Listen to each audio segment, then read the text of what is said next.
자, 안녕하세요. 살아가는 힘을 기르는 구호교실의 구호교사 박준일입니다. 오늘은 2020 아기고 기업 탐색 프로젝트 8번째 시간입니다. 우리가 지난 시간에는 여러분들이 직장에 가게 되면 읽고 써야 할 계획서, 보고서 이런 것들에는 어떤 내용이 들어가야 되고, 그리고 본격적으로 우리가 작성할 기업 탐색 보고서에는 어떤 내용이 들어가야 하는지, 그리고 여러분들이 그 기업의 보고서 표지까지 작성해 봤습니다. 자, 이제는 본격적으로 보고서의 도입부, 전개부, 정리부를 작성하기 위해서 구체적으로 정보를 수집해야 하는데요. 자, 오늘은 어떻게 하면 효과적으로 정보를 수집할 수 있을까? 라는 질문에 대한 공부를 함께 해보도록 하겠습니다. 그러면 출발합니다.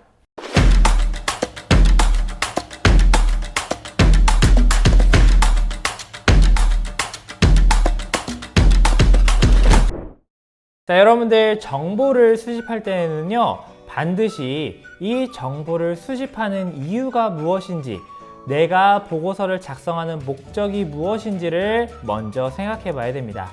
자, 예를 들어서요, 우리가 같은 기업을 탐색한다 하더라도, 자, 목적이 취업 준비를 하기 위한 목적인지, 또는 누군가에게 기업을 추천해 주기 위한 목적인지, 또는 내가 기업에 입사를 했는데 우리 기업이 더 성장하기 위해서 경쟁 기업에 대해서 분석하는 건지, 또 우리 기업의 문제를 해결하기 위해서 어떤 기업을 조사하는 건지에 따라서 수집할 내용이 달라집니다. 그러겠죠? 그렇기 때문에 여러분들 반드시 여러분들이 보고서를 쓰는 목적이 무엇인지를 생각해야 됩니다. 지금 우리 프로젝트에서 여러분들이 보고서를 쓰는 목적은 무엇일까요? 그렇습니다. 첫 번째는 여러분들이 바로 취업을 해야 할 사람들이죠. 그렇기 때문에 내가 취업하고 싶은 기업의 정보를 찾는 것, 이게 첫 번째 목적입니다. 그리고 두 번째 목적은요, 자, 우리 교장 선생님 명상편지 기억하고 있죠? 자, 교장 선생님께서 여러분들에게 이렇게 부탁했습니다. 자, 우리 학교 1학년 학생들, 그리고 우리 학교의 선생님들이 기업들에 대한 정보를 쉽게 찾을 수 있도록 해주세요 라고 얘기했죠. 이것이 두 번째 목적이라고 할 수 있습니다. 자, 여러분들 우리가 보고서를 쓰는 목적을 반드시 기억해 주세요. 자, 정보 수집 방법은 다양한데요. 자, 여러분들이 가장 쉽게 할 수 있는 것은 인터넷을 검색하는 거죠. 자, 인터넷 웹사이트나 유튜브, 블로그, SNS 이런 곳에서 검색을 할 수 있습니다. 그리고 이뿐만 아니라 신문기사, 잡지, 서적, 책을 보면 조금 더 전문적인 정보들을 우리가 수집할 수 있겠죠. 또 TV 방송에서 정보를 수집할 수도 있고요. 자, 이런 인터넷 검색, 신문기사, 잡지, 서적, 텔레비전 이런 것들은 누군가가 정보를 수집한 후에 우리에게 한번 가공해서 알려주는 그런 방법이라면, 자, 우리가 직접 조사를 할 수도 있습니다. 그래서 그 기업에 있는 사람들을 설문조사할 수도 있고요. 또는 우리가 그 기업에 가서 현장 조사를 할 수도 있겠지요. 그리고 그 기업의 사람들과 인터뷰, 면담을 할 수도 있을 겁니다. 자, 이런 방식으로 정보를 수집할 수 있을 텐데, 자, 우리는 주로 인터넷 검색이라는 방법을 사용하게 될 예정입니다. 자, 그러면 인터넷을 이용한 정보 수집 방법에 대해서 좀 더 구체적으로 살펴볼게요. 자, 여러분들 평소에 컴퓨터 많이 사용하고 있지만 생각보다 인터넷 안에 있는 정보들을 수집하는 걸 어려워하는 친구들이 많습니다. 자, 그 구체적인 방법을 알려주겠습니다. 자, 첫 번째는요, 여러분들 먼저 핵심어를 선정해야 합니다. 핵심어. 자, 예를 들어서 내가 삼성 디스플레이에 취업하고 싶다. 그렇다면 핵심어, 삼성 디스플레이 고졸 채용, 이렇게 핵심어를 만들어서 검색창에 검색을 해야겠죠. 자, 어떤 친구들은 그냥 삼성 디스플레이 이렇게 기업 이름만 검색합니다. 그러면 내가 원하는 정보가 운이 좋으면 나올 수도 있지만, 자, 쓸데없는 정보들, 나에게는 필요 없는 정보들이 많이 있기 때문에 정보 수집이 어렵습니다. 핵심어를 선정하는 것이 가장 중요하다 할 수 있고요. 자, 이것을 정보 검색합니다. 자, 검색을 할 때요, 아무 사이트나 들어가서 검색하는 것이 아니고 구글이나 네이버, 유튜브 이런 조금 더 신뢰할 수 있는 정보가 풍부한 사이트에 들어가야겠죠. 자, 그리고 이런 사이트뿐만 아니라 신뢰할 수 있는 기관에서 자료를 열람할 수도 있습니다.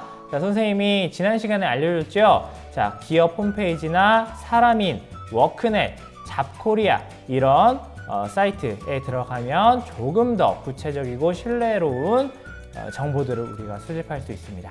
자, 인터넷을 이용한 정보 수집 방법 기억해 주세요.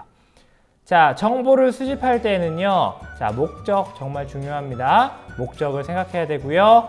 이 내용에 가짜, 허위, 가짜 내용이나 과장된 내용이 없는지를 한번 살펴봐야 됩니다.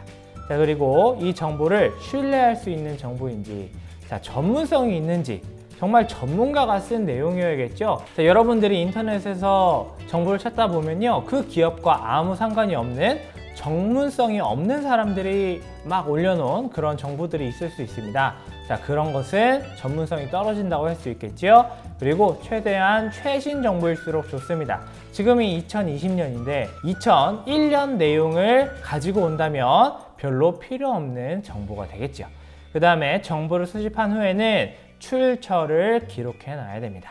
자, 출처를 밝히는 방법을 알려줄 텐데요. 자, 선생님이 보고서에도 이렇게 예시를 적어 놨습니다. 그래서 여러분들은 그 보고서에 있는 예시에 따라서 출처를 밝혀주면 됩니다. 자, 책을 인용할 때는 먼저 저자, 책을 쓴 사람의 이름, 그리고 책 제목, 내가 인용한 그 페이지 쪽수, 그리고 출판사는 어딘지, 출판 연도는 언제인지를 적어야 되고요. 자, 뉴스나 신문 기사일 때는 기자의 이름, 기사 제목, 신문사의 이름, 그 기사가 올라온 날짜, 이런 것들을 적어야 됩니다. 그리고 여러분들 블로그에서 어떤 정보를 가져올 때는요, 그 블로그를 쓴 글쓴이, 아마 닉네임이겠죠? 그 닉네임을 적고요, 블로그의 이름, 그리고 그 글이 게시된 날짜, 그리고 그 블로그의 URL을 밝혀줘야 됩니다. 또 웹사이트, 나무위키나 뭐 잡코리아 이런 사이트에서 가져올 때는요, 웹사이트의 이름을 적고 끝에 URL을 밝혀주면 되겠습니다. 여러분들 저작권법이 날이 갈수록 중요해지고요. 이것을 잘 지키지 않아서 처벌받는 사람들이 많아지고 있습니다. 여러분들은 지금 잘 배워서 앞으로 직장에 나가서도 이런 불이익을 받지 않도록 조심해 주기 바랍니다.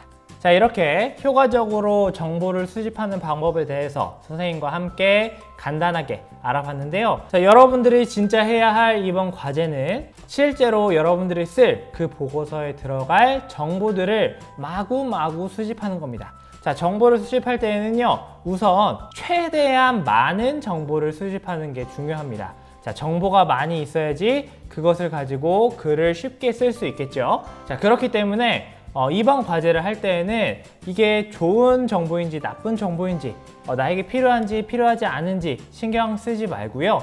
그 기업과 관련만 있다면 괜찮습니다. 무조건 정보를 수집해서 출처를 잘 밝혀줘서 과제로 제출하면 되겠습니다. 자, 오늘 수업도 이것으로 마치겠습니다. 다음 시간에 만나요. 안녕.